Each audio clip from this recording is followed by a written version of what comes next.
నమస్తే. తిరుపతి వెటర్నరీ యూనివర్సిటీలో ఒక ప్రొఫెసర్ ఒక దళిత ప్రొఫెసర్‌కి జరిగినటువంటి ఒక అవమానం గురించి నేను మాట్లాడుతున్నాను.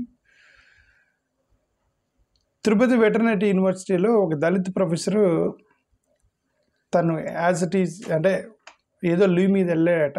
తిరిగి వచ్చేసరికి రూమ్‌లో కుర్చీలు లేవు.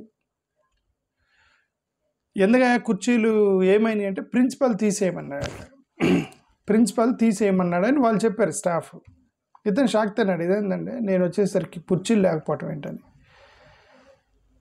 కింద కూర్చొని ఒక professor, assistant professor, government university professor, veterinary యూనివర్సిటీకి సంబంధించినటువంటి వెటర్నరీ యూనివర్సిటీ డైరీ విభాగానికి సంబంధించినటువంటి ప్రొఫెసరు కింద కూర్చొని పని చేసుకుంటూ ఉంటే దాన్ని సోషల్ మీడియాలో బాగా విపరీతంగా ట్రోల్ అయింది. ఇప్పుడు సోషల్ మీడియాలో ట్రోల్ అయినప్పుడు ఇప్పుడు చాలా విషయాలు ప్రపంచానికి తెలియనటువంటి అట్రాసిటీస్ గురించి అవి రెక్టిఫై అయ్యావు. ఒకసారి సోషల్ మీడియాలోకి వచ్చిన తర్వాత జరిగిన ఒక అట్రాసిటీ జరిగినప్పుడు అది ఒక సోషల్ మీడియాలోకి వచ్చిన తర్వాత కవర్ డ్రైవ్లు కొడతారు కదా మన వాళ్ళు. ఎలాగో ఇప్పుడు ఇది కూడా తిరుపతిలో కూడా కవర్ డ్రైవ్ కొట్టారు. అతను ప్రిన్సిపాల్కి చెప్తే దాటేశాడని ఇతను వెళ్ళి వీసీకి చెప్తే సార్ వీసీ వచ్చి చూసి ఇది నేను చూశాను, అబ్జర్వ్ చేశాను, అతనికి అన్యాయం జరిగింది, ప్రిన్సిపల్కి ఫోన్ చేశాను, ఇతను ఇలా కంప్లైంట్ చేస్తున్నాడని. నాకు కూడా సరిగ్గా సమాధానం అంటే వీసీకి కూడా సరిగ్గా సమాధానం చెప్పలేదట ప్రిన్సిపల్ అని వచ్చిన ఒక న్యూస్ ప్రకారం చెప్పలేదు. నేను దాన్ని రెక్టిఫై చేస్తాను, ఇక రెండోసారి ఇలా జరగకుండా నేను చూస్తాను అని చెప్పి ఇప్పుడు తనకేదో ఒక టేబులో ఏదో వేశారట. అంటే ఇక్కడ నేను అనేదంటే ఒక వెటర్నరీ యూనివర్సిటీకి అంటే రెండు విషయాలు దీంట్లో కొన్ని విషయాలు బయటపడుతున్నాయి. ఒకటి, ఫస్ట్ ఆఫ్ ఆల్ వెటర్నరీ యూనివర్సిటీలో ఎస్వి వెటర్నరీ యూనివర్సిటీలో అక్కడ పనిచేసేటువంటి స్టాఫ్కి సరిపడా చైర్లు లేవు అనేది ఒకటి బయటపడింది. నేను అది ఒక చదువుకునే విద్యాలయాల్లో సరిపడా చైర్లు కూడా లేనటువంటి మన రాష్ట్రంలో 1,00,000 కోట్లు పెట్టి మనం అమరావతి కడదామని చెప్పేసి, రాజధానులు కడదామని చెప్పి 1,00,000 కోట్లు పెట్టి ఫండ్ మొత్తం డైవర్ట్ చేసేస్తే, నేను ఇంకోసారి చెప్తున్నా, ప్రతిసారి మేము అమరావతికి గుడి పెడుతున్నారు, అమరావతికి లింక్ చేస్తున్నారంటే అమరావతి మీద మాకేం కోపం లేదు, క్యాపిటల్ మీద మాకేం కోపం లేదు. అసలు మాకు క్యాపిటల్ వస్తే మంచిదే కదా. పిల్లోడికి చదువు చెప్పి ఒక కారు ఇచ్చి ఒక పెద్ద ఇల్లు కట్టిస్తానంటే ఎవరు వద్దంటారు కదా. పిల్లోడికి చదువు చెప్పావు, ఒక కారు ఇచ్చావు, ఒక పెద్ద 3 అంతస్తుల బంగళా కట్టించావు, ఒక అందమైన పిల్లాన్ని తీసుకొచ్చి పెళ్లి చేసావు ఆ పిల్లోడికి, వాడు హ్యాపీగానే ఉంటాడు కదా. వాడు ఎప్పుడు కంప్లైంట్ చేస్తాడంటే వాడు చదువుకి స్కూల్ ఫీజు కట్టకుండారే నీ ఫీజుకి చెప్తాను, నా డబ్బులు లేవు, నువ్వు చదువు మానేరా అని చెప్పేసి పోయి బిల్డింగ్ కడుతున్నాడని వీడు కోపం వచ్చేది అప్పుడు. అంటే దట్ డజంట్ మీన్ దట్ ఈ డజంట్ వాంట్ హౌస్, ఇల్లు అవసరం లేదని కాదు అర్థం.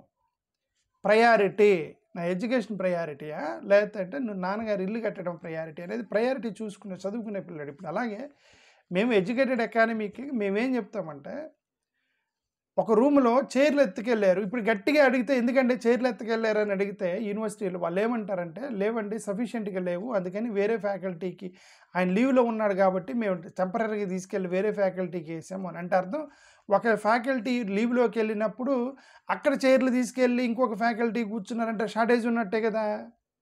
అంటే ఎడ్యుకేషనల్ ఇన్స్టిట్యూషన్లో చైర్లు కూడా షార్టేజ్ లేనటువంటి ఈ యొక్క ఆంధ్రప్రదేశ్ ఎడ్యుకేషనల్ వ్యవస్థ గురించి మాట్లాడుతున్నా. You are unable to provide a table, computer table and chair to professor in the university. So sad, right? అది ఒకటి నాకు అర్థమైంది ఎడ్యుకేషన్ సంబంధించి. రెండోది, ఆయన దీని వెనక బ్యాక్గ్రౌండ్ చాలా చెప్పాడు. అదే చెప్తున్నా మళ్ళీ ఇది అట్రాసిటీ 100% జరిగింది. ఎందుకంటే ఒక కుర్చీ ఉంది, దానికి ఒక దళితుడు కంపీట్ అవుతున్నాడు, ఇంకొక నాన్ దళితుడు కంపీట్ అవుతున్నాడు. ఎవరికి వేయాలి? ఎవరికి వేస్తారు భారతదేశ వ్యవస్థలో? వాళ్ళకే వేస్తారు. ఇది తీసేసి మనోడు కాదు సార్, సరే తీసుకొచ్చాయమ్మా, ఇతను వెళ్ళి సార్ ఏమైంది సార్ నా చైర్, చూద్దాంలే అంటే షార్టేజ్ ఉంది చూద్దామని మాట దాటేశారు. ఇప్పుడు అతను చెప్పింది అది మాట దాచాడు. ప్లస్ ఈ న్యూస్‌లో ఇంకోటి ఏమనిపిస్తుంది, ఇక్కడ ఈ యొక్క యూనివర్సిటీలో వర్గ విభేదాలు ఎక్కువైపోయినాయి, రాజకీయం ఎక్కువైపోయింది, డామినేషన్ అనేది ఎక్కువైపోయింది. అంటే అక్కడే డివైడ్ అయ్యారు. అగ్రవర్ణాలు, నాన్ అగ్రవర్ణాలు అన్ని డివైడ్ అయ్యారు అని చెప్పేసి ఆ యూనివర్సిటీలో వచ్చిన న్యూస్ ప్రకారం. అంటే already there is an oppression. అంటే dominant society and oppressed society ఎక్కడైనా సరే అప్రెస్‌కి గురవుతూ ఉంటారు కదా! ఆ డామినెంట్ సొసైటీ వీళ్ళని అప్రెస్ చేస్తున్నారు గత కొంతకాలం నుంచి. చిన్న చిన్న విషయాల్లో యూనివర్సిటీలో ఏం చేస్తారు, క్లాస్ వర్క్ లీవ్‌లు ఇచ్చే దగ్గర, క్లాస్ వర్క్ దగ్గర, ఎక్స్ట్రా క్లాసులు తీసుకునే దగ్గర, ఫ్యాకల్టీ లీవ్ పెడితే అతని క్లాస్‌ని ఎంగేజ్ చేసే దగ్గర, ఎక్కడ పడితే అక్కడ వివక్ష. అది అతని కేసు ఏంటరా? ఇటు మనోడే మనకు గవర్నమెంట్ ప్రైవేట్ యూనివర్సిటీలు ఇవన్నీ జరగవు. ప్రైవేట్ కాలేజీల్లో, ప్రైవేట్ యూనివర్సిటీలు అన్నీ యాజ్ పర్ రికార్డ్స్ వెళ్తాయి. ఓకే.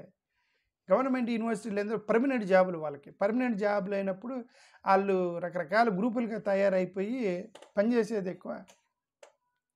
అంటే పని తక్కువ ప్లస్ ఈ రాజకీయం ఎక్కువ. ఇప్పుడు దాంట్లో మేము అప్రెషన్‌కి గురయ్యానని అతను స్టేట్మెంట్ ఇచ్చాడు కదా! యూనివర్సిటీ వైస్ ఛాన్సలర్‌కి వెళ్ళి చెప్పాడు. ఏ ఇన్సిడెంట్ జరిగినా ఫైనల్‌గా ఇదిగో చివరికి ఇదిగో దళితుడే సఫరర్. అదే ఏ ఇన్సిడెంట్ ఫైనల్‌గా ఇట్లాంటి ఇన్సిడెంట్ వచ్చినప్పుడు ఫైనల్లీ ది సఫరర్ ఈస్ ఇది assistant professor belong to Dalit community. Finally he made SIT under the ground. Sorry on the ground. SIT on the floor. అతను ఫ్లోర్ మీద కూర్చొని అతను కంప్యూటర్ అవన్నీ చేసుకుంటున్నాడు, ఒక యూనివర్సిటీ ప్రొఫెసర్. అది ఓకే.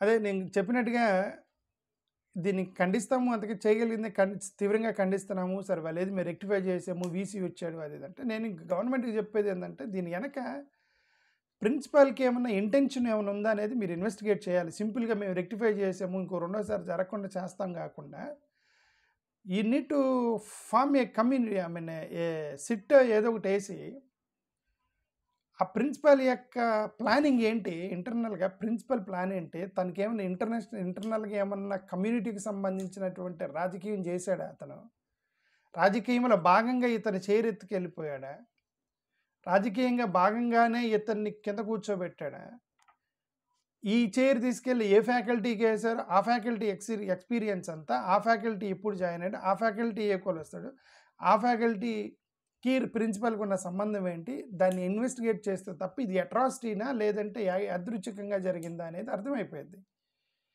ఇక రెండోసారి జరగకుండా చేస్తామని వీసీ గారు చెప్పారు, ఓకే.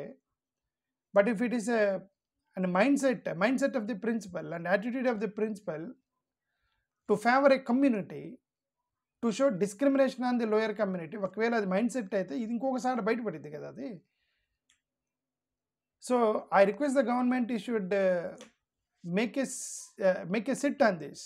యూనివర్సిటీలో జరిగినటువంటి ఇన్సిడెంట్ని మీరు దయచేసి ఒక సిట్ వేయండి, సిట్ వేసి ఇన్వెస్టిగేట్ చేయాలని గవర్నమెంట్ కోరుతున్నాను. థ్యాంక్ యూ, నమస్కారం.